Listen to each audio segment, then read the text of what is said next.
रासायनिक सेल में भी दो इलेक्ट्रोड होते हैं। एक इलेक्ट्रोड को एनोड कहा जाता है, जबकि दूसरे इलेक्ट्रोड को क्या कहा जाता है? कैथोड कहा जाता है।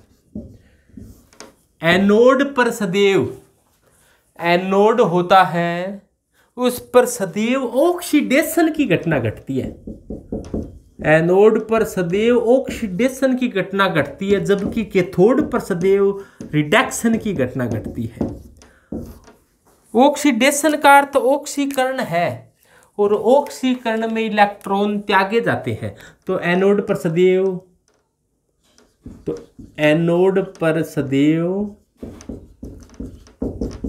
इलेक्ट्रॉन है वो त्यागे जाते हैं, जबकि कैथोड है, कैथोड पर सदैव इलेक्ट्रॉन ग्रहण किए जाते हैं। ये बातें अपने सभी को पता है। और एनोड के लिए आप एक सूत्र ध्यान रखना, एनोड विद्युत रासायनिक सेल, जिसको गैल्वेनिक सेल भी कहते हैं, अलोन, एलोन नाम से सूत्र याद रखना, एलोन, एलोन, यानी कि जो एनोड होता है उसको हमेशा लेफ्ट साइड में रखा जाता है। एनोड को लेफ्ट साइड में रखा जाता है, इस पर ऑक्सीडेशन होता है, इस पर चार्ज नेगेटिव होता है। एनोड है, एनोड को हमेशा लेफ्ट साइड में लिखा जाता है, लेफ्ट साइड में लिखा जाएगा एनोड को। और इस पर है कौन सी घटना घटित होगी? ऑक्सीडेशन की घटना घटित होगी। और इस पर चार्ज है वो कैसा होता है? नेगेटिव चार्ज होता है। एनोड को लेफ्ट साइड में रखा जाता है, ऑक्सीडेशन की घटना घटती है, और इस पर चार्ज कैसा होता है? नेगेटिव होता है। ये बात ध्यान देना, बाकी बातों को तो आपका पता है कि इस पर चार्ज है वो नेगेटिव होता है। ये भूलवश नहीं बोला जा रहा, ये वास्तविक रूप से बोला जा रहा है कि इस पर एनोड पर चार्ज नेगेटिव होता है। इलेक्ट्रोकेमिकल सेल में, इलेक्ट्रोकेमिकल सेल में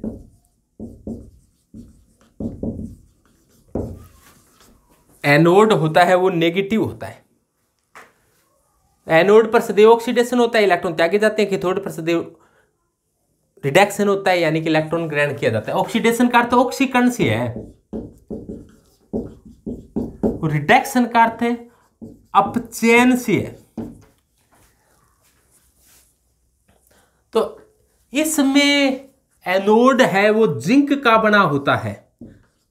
सामान्यतः गैल्वेनिक सेल के अपने जो एग्जाम्पल है वो गैल्वेनिक सेल है, क्योंकि इसकी खोज गैल्वेनिक नामक वैज्ञानिक ने की थी, इसलिए इसका नाम पड़ गया गैल्वेनिक सेल। वोल्टा नामक वैज्ञानिक ने इस सेल में कुछ सुधार किए, इसलिए इस सेल का नाम पड़ गया वोल्टीय सेल।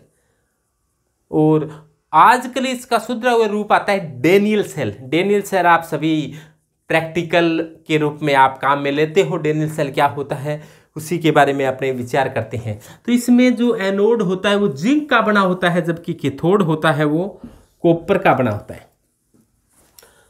तो एनोड जिंक का बना होता है। इसकी अपने सरल तरीके से बताएं कि इसकी बनावट कैसी क्या है। तो एक जिंक की छड़ को ZnSO4 के अंदर डुबोकर रखा जाता है। ये जिंक की छड़ है, इसको किस में डुबोकर रखा है? ZnSO4 में डुबोकर रखा जाता है। इसी प्रकार कैथोड बनाने के लिए एक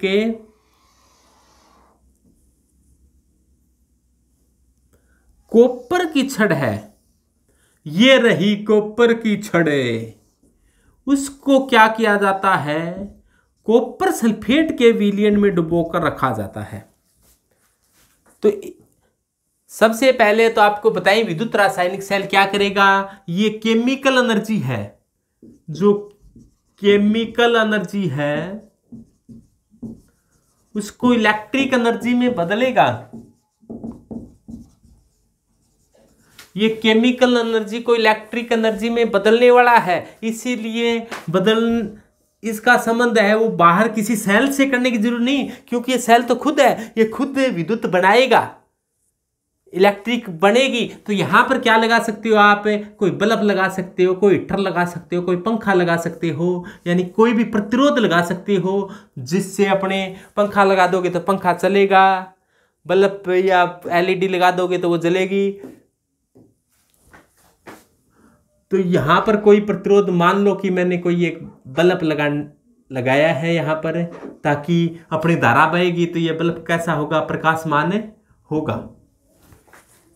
यहाँ पर आप धारा बंद चालू करने के लिए कुंजी जोड़ सकते हो, कुंजी का सीधा सा बटन है, ये इसको आपस में संबंध कर दिया। लेकिन ये परिपथ, ये पात्र अलग है, ये पात्र अलग है, परिपथ पूर्ण नहीं है। परिपथ पूर्ण करने के लिए साल्ट ब्रिज काम में लिया जाता है, जिसको लवण सेतु काम में, लवण सेतु।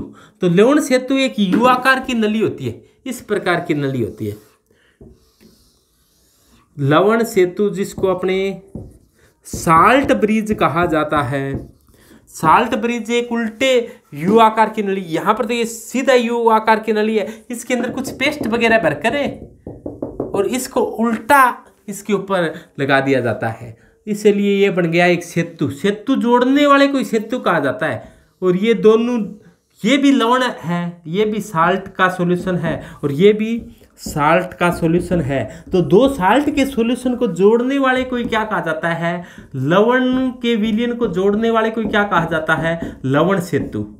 जिस प्रकार से अपने इतिहास प्रसिद्ध इंडिया के अंदर राम सेतु है, राम सेतु है वो इंडिया और श्रीलंका को जोड़ने का काम करता है, लेकिन आजकल उस पर पानी है, वो पानी ज़्यादा होने के कारण वो दिखाई नहीं देता, थोड़ा नीचे है राम सेतु।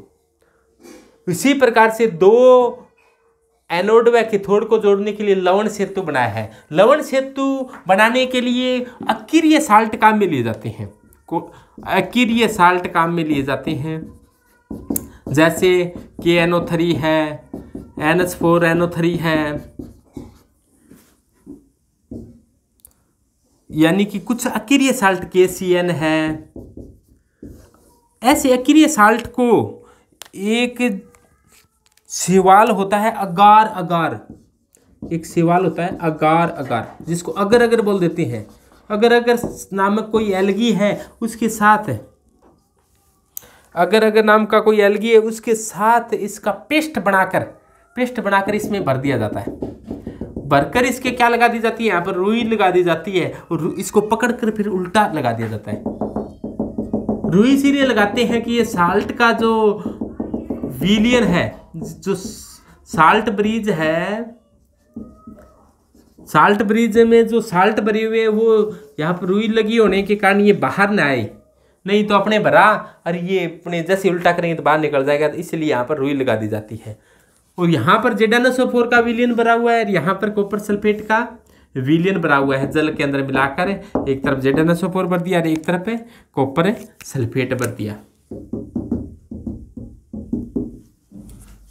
तो अब ये परिपथ पूर्ण हो गया। परिपथ पूर्ण होने पर इसमें अब क्या बह सकती है, धारा बह सकती है। तो अब एनोड पर क्या क्रिया होगी, एनोड पर ये जिंक धातु का बना हुआ है, जिंक यहाँ पर एनोड पर क्या ऑक्सीकरण होगा, जिंक सॉलिड है, इसका ऑक्सीडेशन होगा तो ये इलेक्ट्रॉन त्यागेगा, तो ये Zn+2 में बदल जाएगा और 2 इलेक्ट्रॉन बनेंगे। तो इसने क्या कर दिया, इलेक्ट्रॉन त्याग दिया। तो Zn ने क्या किया, 2 इलेक्ट्रॉन त्याग दिया और ये जलीय विलीन में आ गया और 2 इलेक्ट्रॉन बाहर निकल गए। तो ये एनोड पर घटना घटी है, यानी कि एनोड पर क्या हुआ है, इसका एनोड पर ऑक्सीडेशन हुआ है, एनोड पर ऑक्सीडेशन की घटना घटी है। और यहाँ पर जो कैथोड है, कैथोड पर क्या हुआ है, कैथोड पर अपचयन की घटना घटती है। यहाँ पर Zn, अब देखो Zn है वो Zn+2 में जा रहा है, तो Zn है वो कहाँ जा रहा है, Zn+2 में, Zn+2 में जाएगा तो ये छड़ है वो पतली होती जाती है और जो इलेक्ट्रॉन है वो इसी छड़ पर रह जाते हैं। तो इस प्रकार से इलेक्ट्रॉन है वो इस छड़ पर उपस्थित रहने के कारण इस पर चार्ज कैसा आ जाता है, नेगेटिव आ जाता है, इसीलिए एनोड होता है वो नेगेटिव होता है।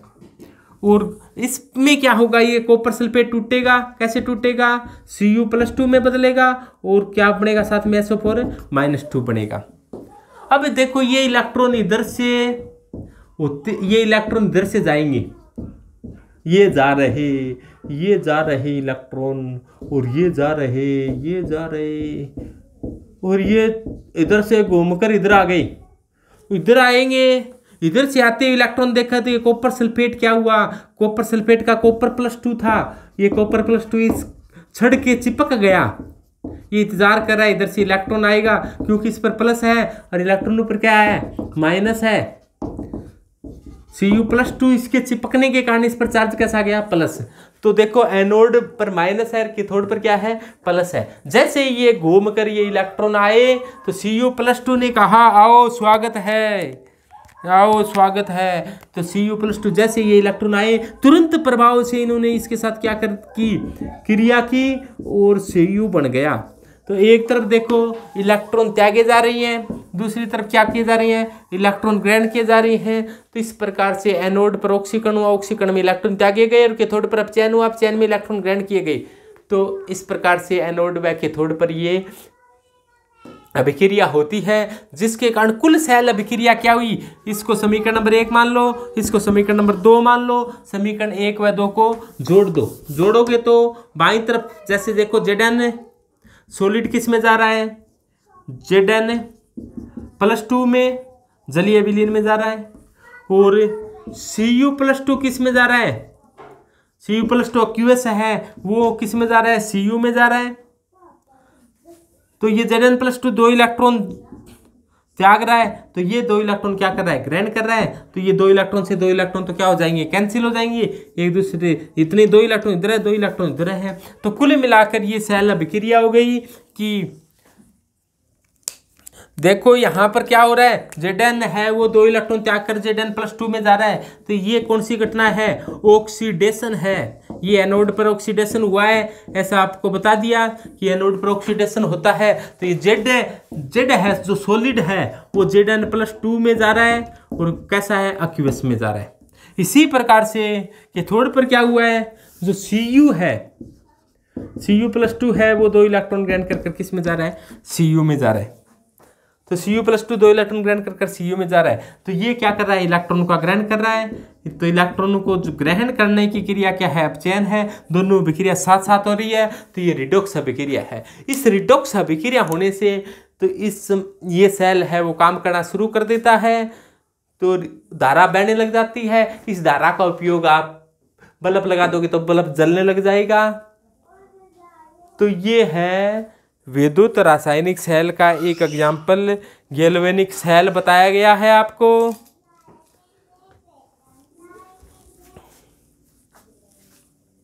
खास बात क्या है, तो विद्युत रासायनिक सेल होते क्या है, वह सेल जो रासायनिक ऊर्जा को विद्युत ऊर्जा में बदलने का कार्य करता है, विद्युत रासायनिक सेल कहते हैं। इसके एग्जाम्पल डैनियल सेल, सीसाचाइक सेल, गैल्वेनिक सेल, ईंधन सेल, वोल्टीय सेल, जो अपने घरों में काम आता है ना डैनियल सेल, वो इसी का एग्जाम्पल होता है। तो आप सभी जानते हो इसी का एग्जाम्पल होता है, वो कोई दिक्कत वाली बात है नहीं।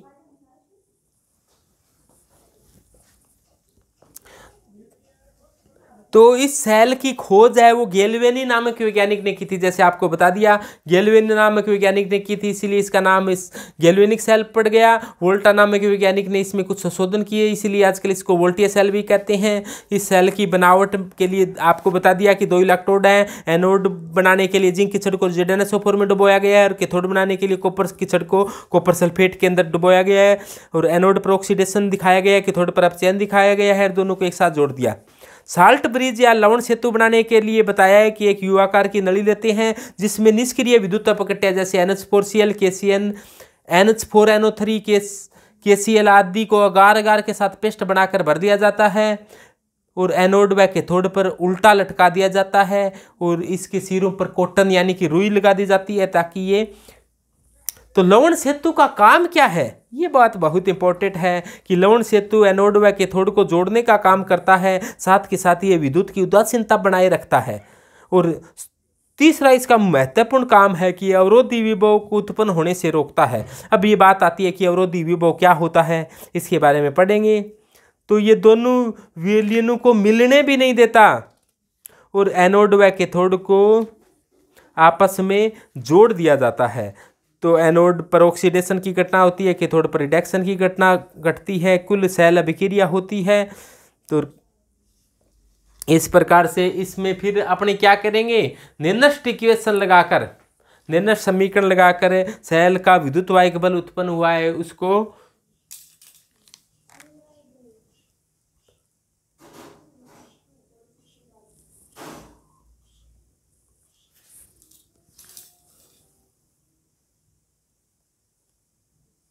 तो लवण सेतु के कार्य कई बार पूछे जाते हैं आपसे। तो लवण सेतु क्या करता है, पहला काम तो यही है कि एनोड के विलयन व कैथोड के विलयनों को दोनों को जोड़ता है। तो लवण सेतु का काम ही जोड़ना होता है, एनोड व कैथोड के विलयनों को इसने जोड़ दिया है। दूसरा काम क्या है, इनको मिलने नहीं देता। ऐसे आयनों की तो उदासीनता बनाए रखता है, लेकिन इनको मिलने नहीं देता, क्योंकि ये ऐसा विलयन ऐसा नहीं कि ऊपर से होकर आ जाए, तो दोनों विलयन को मिलने से रोकता है। अवरोधी विभव उत्पन्न नहीं होने देता, साथ के साथ उदासीनता बनाए रखता है। उदासीनता बनाने का मतलब है, जैसे देखो यहाँ पर जिंक है वो Zn+2 में बदला। देखो ध्यान से, यहाँ पर जिंक था वो Zn+2 में बदला, और दो इलेक्ट्रॉन तो इधर से होकर चले गए, तो कुल मिलाकर बच गया क्या, यहाँ पर Zn+2 बच गया। तो Zn+2 को उदासीन करने के लिए कोई माइनस वाला काम आना पड़ेगा। और यहां पर इसमें मान लो कि भरा हुआ है KCN भरा हुआ है, तो Cn पर माइनस है, तो Cn को इधर भेजा जाएगा कि ये Cn माइनस आया, इधर Cn को इधर भेजा तो ये Cn माइनस आया, तो Zn+2 है तो Cn माइनस के दो अणु काम आएंगे, और Zn Cn की होल ट्वाइस बन जाएगा। तो इसकी Zn+2 बना था, उसकी उदासीनता भंग हो गई, प्लस के साथ माइनस मिल गया। तो इधर से Cn तो इधर चला गया, तो इधर देखो, इधर कॉपर सल्फेट था, वो कॉपर सल्फेट टूटा तो क्या बना, Cu+2 और SO4-2। Cu+2 तो यहाँ पर आकर चिपक गया, इधर से इलेक्ट्रॉन आए, इसके साथ ये Cu जुड़ गया, तो ये छड़ मोटी होती जाती है, और यहाँ पर Cu इकट्ठा हो रहा है। लेकिन Cu इकट्ठा होने के बाद में ये Cu तो काम आ गया, तो बचा क्या, यहाँ पर सल्फेट बचा है। तो सल्फेट को उदासीन करने के लिए जो पोटेशियम है उसको ये आएंगे बाहर, और पोटेशियम, दो पोटेशियम आपस में जुड़ेंगे सल्फेट के साथ, तो क्या बन जाएगा, ये K2SO4 बन जाएगा। तो इस प्रकार से ये विद्युत की उदासीनता को बनाए रखता है, दोनों विलयनों को जोड़ता है, मिलने नहीं देता है विलयनों को, और विद्युत की उदासीनता बनाए रखता है, अवरोधी विभव उत्पन्न नहीं होने देता। ये साल्ट ब्रिज के काम है। फिर देखो, एनोड पर ऑक्सीडेशन हुआ है, कैथोड पर अपचयन हुआ है, दोनों देखो यहां पर एनोड पर ऑक्सीडेशन हुआ है, और कैथोड पर क्या हुआ है, अपचयन हुआ है।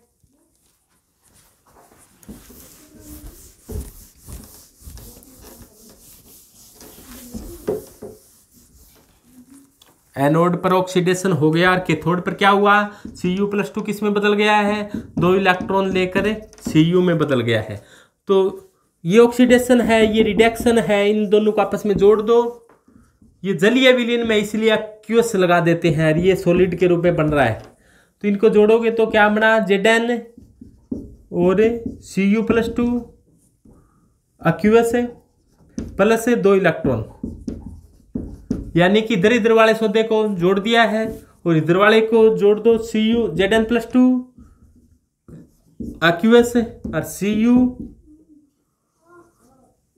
सॉलिड, और इसके साथ Zn+2 में बदला तो दो इलेक्ट्रॉन बाहर निकले थे, और ये दो इलेक्ट्रॉन आ जाएंगे। फिर क्या हुआ, इधर भी दो इलेक्ट्रॉन, इधर भी दो इलेक्ट्रॉन, दो इलेक्ट्रॉन से दो इलेक्ट्रॉन तो क्या हो जाएंगे, कैंसिल हो जाएंगे। तो कुल मिलाकर ये सेल अभिक्रिया हुई। इस सेल अभिक्रिया से इस सेल का सेल विभव ज्ञात किया जा सकता है। आप सभी जानते हो, नहीं जानते हो तो जान जाओ कि ई सेल ज्ञात करने का एक सूत्र होता है कि E cell is equal to E cathode minus E anode. E cell is equal to E cathode minus E anode. यदि ये मानक स्थिति में हो तो ई नोट सेल बराबर ई नोट कैथोड माइनस ई नोट एनोड। तो ये मानक सेल विभव होते हैं, वो सब के लिए निश्चित होते हैं।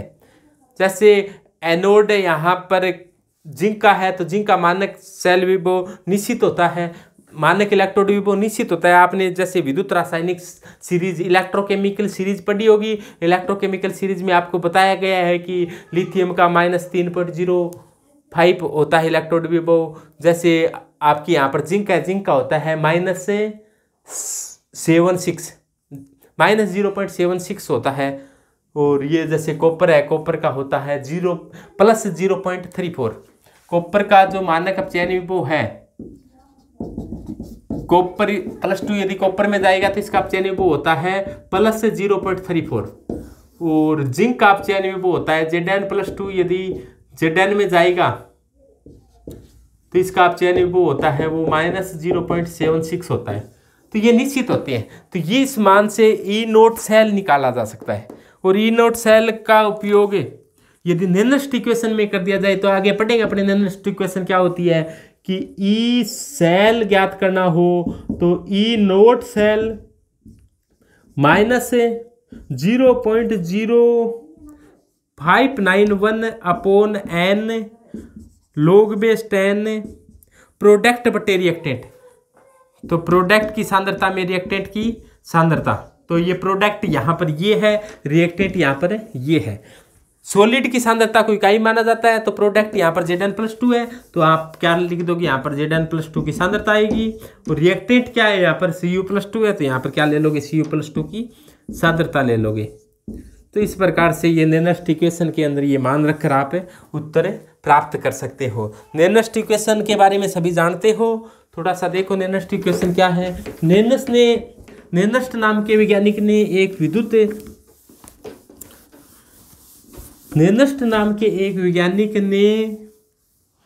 सेल विभव ज्ञात करने के लिए एक थर्मोडायनेमिक्स के आधार पर एक समीकरण दी थी। इसको नेनस्ट की इक्वेशन कहा जाता है।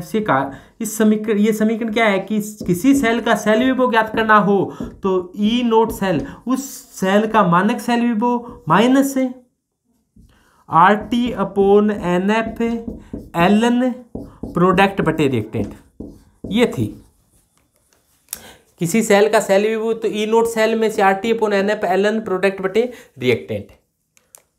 अब E0 सेल ज्ञात करने के लिए ये सूत्र काम में लेना पड़ेगा आपको। E0 सेल ज्ञात करना हो तो E0 cathode minus E0 anode, तो कैथोड वाले में से एनोड वाला घटा दोगे तो E0 सेल आ जाएगा। तो E0 सेल तो यहाँ से ज्ञात कर लेंगे। E0 सेल ध्यान में आ गया। E0 सेल ज्ञात करने के लिए E0 cathode minus E0 anode से E0 आ जाएगा, तो E0 ऐसे ज्ञात कर लेंगे। RT/NF, R गैस नियतांक है, T टेम्परेचर है, N स्थानांतरित इलेक्ट्रॉन है, F फैराडे नियतांक है, ln को log base 10 में बदलने के लिए 2.303 से गुणा कर दिया जाता है, तो ये log base 10 में बदल जाएगा। और R का मान आपको पता है कि R का मान कितना होता है, R का मान होता है 8.314 जूल प्रति मोल प्रति केल्विन होता है।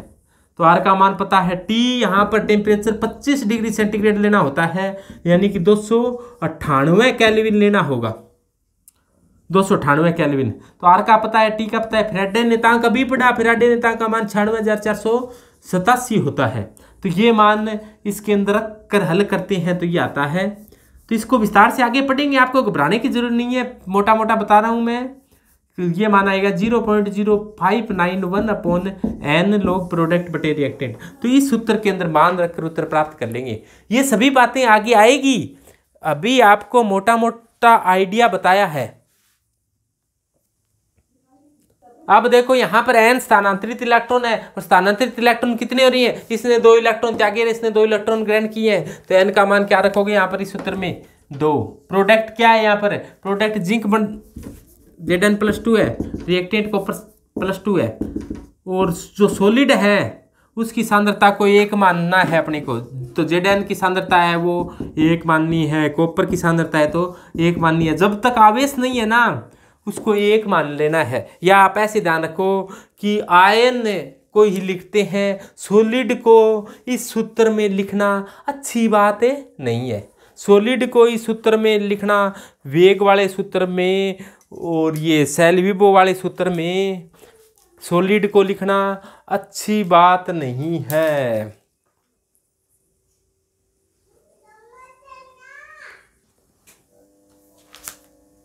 तो ओके, तो किसी के कोई दिक्कत है तो बता दो।